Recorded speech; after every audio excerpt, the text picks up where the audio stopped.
अऊज़ु बिल्लाहि मिनश्शैतानिर्रजीम बिस्मिल्लाहिर्रहमानिर्रहीम अस्सलातु वस्सलामु अलैका या रसूलल्लाह सल्लल्लाहु तआला अलैहि वसल्लम। मस्जिद की फ़ज़ीलत के हवाले से नबी कौनैन सल्लल्लाहु तआला अलैहि वसल्लम की कुछ अहादीस का ज़िक्र हुआ था। बुज़ुर्गान दीन के चंद अक़वाल मस्जिद की फ़ज़ीलत के हवाले से आज पेश करना चाहता हूँ। अल्लाह करीम हम सब को इन बातों पर अमल की तौफ़ीक़ अता फ़रमाए। देखिए, मस्जिद अल्लाह का घर है और अल्लाह ने मस्जिद के हिस्से को अपना घर कहा है।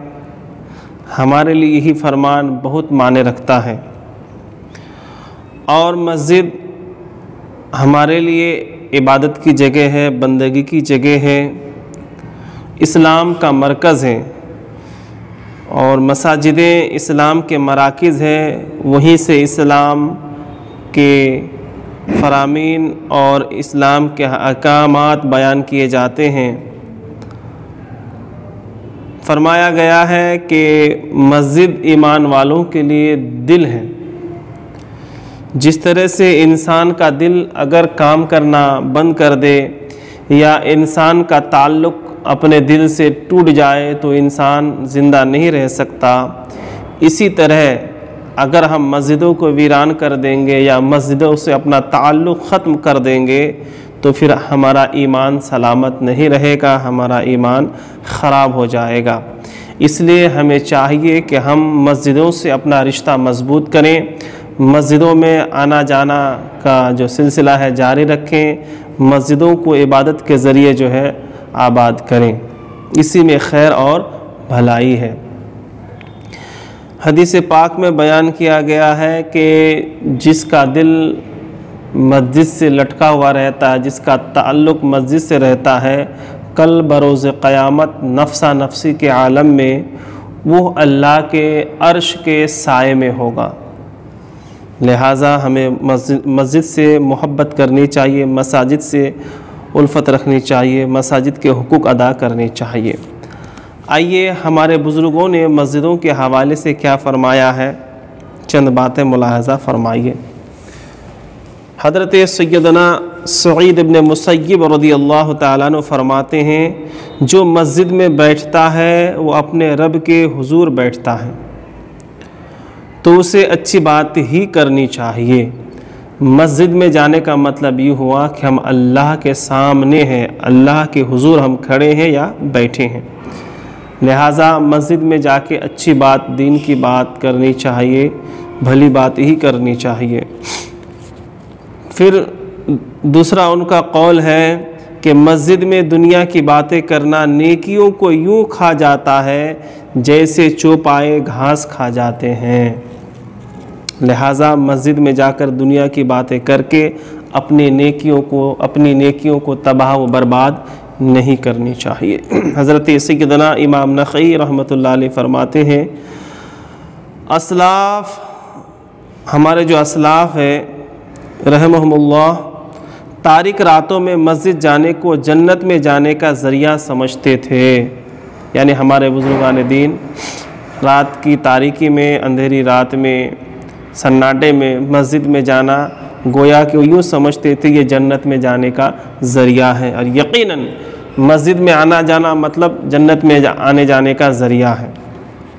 जो अल्लाह के घर को गया नहीं, अल्लाह के घर से मोहब्बत करा नहीं, उसको जन्नत में से क्या मिलेगा? उसमें जन्नत में जाने का कोई ज़रिया नहीं है, वो जन्नत में जा ही नहीं सकता है। अगर हम जन्नत में जाना चाहते हैं तो हम मस्जिदों में आना जाना करें, मस्जिदों का ख्याल करें, मस्जिद से मोहब्बत करें।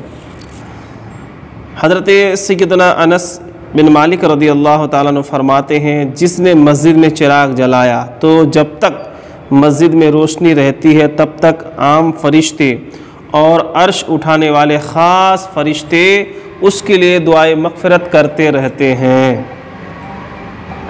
ज़माने में ये रोशनी का ज़रिया चिराग ही हुआ करता था।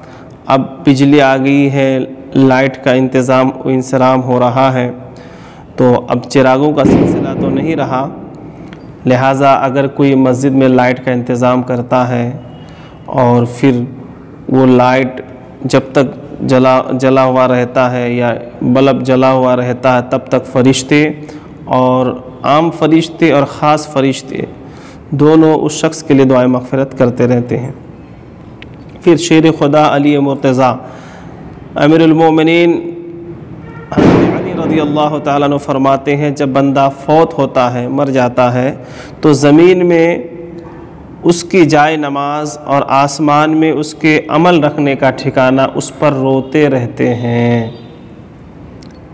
यानी जिस जगह हम नमाज़ पढ़ते थे वो ज़मीन का हिस्सा हमारी मौत पर रोएगी, या जो भी शख्स दुनिया में नमाज़ पढ़ता था, जहाँ भी सजदा करता था, बंदगी करता था, इबादत करता था, अल्लाह के ज़िक्र अस्कार वो करते थे, तो वो ज़मीन का हिस्सा उसके लिए रोएगी और उसके अमाल जहाँ रखे जाते थे वो ठिकाना भी, वो हिस्सा भी रोएगा। फिर हज़रत सैयदना इब्न अब्बास रज़ी अल्लाह ताला अन्हु फरमाते हैं कि जिस जगह बंदा इबादत करता था वो जगह 40 दिन तक सुबह के वक्त, यानी वो ज़मीन सुबह 40 दिन तक रोती रहती है। हज़रत सैयदना अता खुरासानी फरमाते हैं, जो शख्स ज़मीन के जिस हिस्से पर भी नमाज़ पढ़ता है वो हिस्सा क़यामत के दिन उसकी गवाही देगा। जिस दिन ये मरता है वो उस पर रोता है। यानी हज़रत सैयदना अता खुरासानी फरमाते हैं कि इबादत और बंदगी करने वाला जब मरता है तो जिस जगह वो इबादत करता था, जिस ज़मीन के टुकड़े पर, हिस्से पर वो बंदगी करता था, कल क़यामत के दिन वो हिस्सा, वो टुकड़ा हमारी नेकियों की गवाही देगा। और इबादत करने वाला जब मर जाता है तो जिस जगह वो इबादत करता था वो जगह रोती है। हज़रत सैयदना अनस बिन मालिक रज़ी अल्लाह ताला अन्हु फरमाते हैं, ज़मीन के जिस हिस्से पर नमाज या ज़िक्र के ज़रिए अल्लाह अज़्ज़ व जल को याद किया जाए वो हिस्सा और उसके इर्द गिर्द की ज़मीन, वो हिस्सा उसके इर्द गिर्द की ज़मीन पर फ़ख्र करता है। 7 ज़मीनों तक अल्लाह अज़्ज़ व जल के ज़िक्र से खुश होता है, और जब कोई बंदा खड़े होकर नमाज़ पढ़ता है तो उसके लिए ज़मीन को आरास्ता किया जाता है। जो बंदा जिस जगह नमाज़ पढ़ता है, इबादत करता है, बंदगी करता है, वो हिस्सा बाकी ज़मीन के दूसरे हिस्सों पर फ़ख्र करता है, नाज करता है। लिहाजा हमें ज़मीन के अलग अलग हिस्सों में इबादत करके अल्लाह की बारगाह में ज़्यादा से ज़्यादा गवाह पेश करने की कोशिश करनी चाहिए, ताकि कल बरोज़ क़यामत नफ्सा नफ्सी के आलम में ज़मीन के अलग अलग हिस्से से हमारी तरफ से गवाही पेश की जाए। इसलिए नबी पाक सल्लल्लाहु अलैहि वसल्लम का फरमान है कि हर पेड़ पौधे, शजर व हजर, पत्थरों के पास इबादत और बंदगी करनी चाहिए, ताकि कल ये सारी चीज़ें और अल्लाह की मखलूक़ात हमारे हक़ में गवाही दे, हमारे नेकियों की गवाही दे। अल्लाह करीम हम तमाम को कसरत के साथ इबादत की तौफ़ीक़